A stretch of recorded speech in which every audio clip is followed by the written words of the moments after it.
A 1031 exchange is a specialized type of exit strategy which was created by the Internal Revenue Service, wherein one property is exchanged for another, and the capital gains taxes that would have to be paid on a sale of the initial property are in fact deferred until the sale of the second property.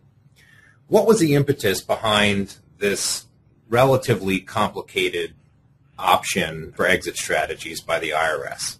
Like many things, it didn't start from where it ended up. It started from a very simple, that when companies merged, I would, quote, buy your company, but I'd pay you by simply giving you a whole bunch of my stock or my partnership interest.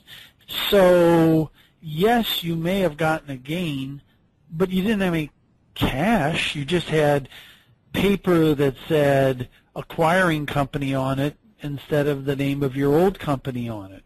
And so people said, gee, when there's a merger and I don't get any cash, I shouldn't have to pay the capital gains tax until I actually get the cash, because all I did was exchange my property for something, my company, my interest, for something just like I got, and I don't have cash. Cash was not like what I had.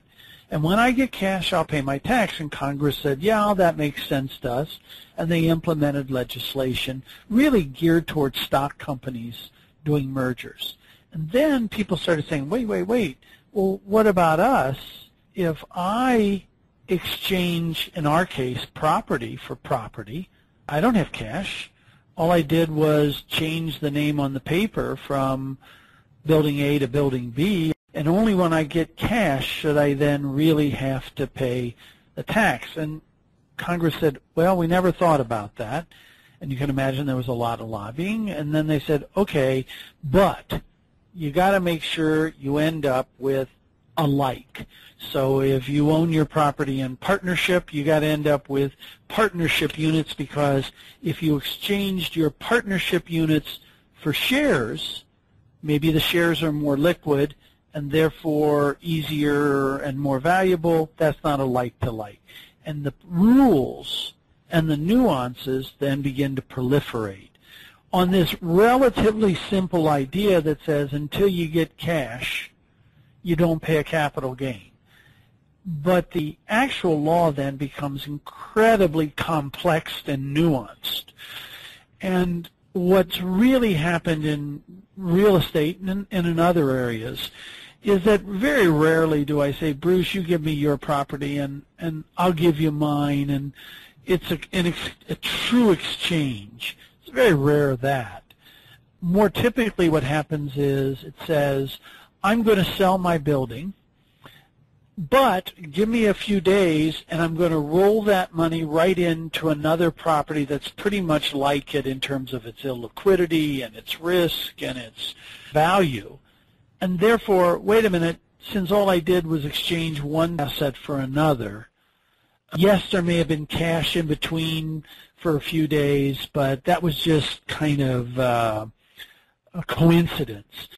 Most like-kind exchanges in real estate actually involve cash, but in this temporary sense, in a highly legislated and regulated sense, where if you don't want to pay taxes, it's highly nuanced as, yes, that can't be cash very long, and you have to turn it back into an ownership position that's fairly similar to what you had before you sold and got cash.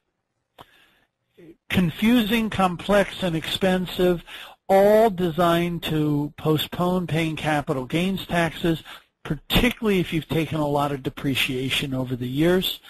That's always bothersome because I could be selling a property, even at a loss in some cases, but if I've taken enough depreciation, I could have a capital gain due. And people say, wait, I didn't make any money. I don't want to pay capital gains taxes. I'll do a tax-deferred exchange. A lot of times people end up giving up the value of not paying taxes by paying more for the property because they're under tight timelines, and it's not so easy to be done, but it is doable.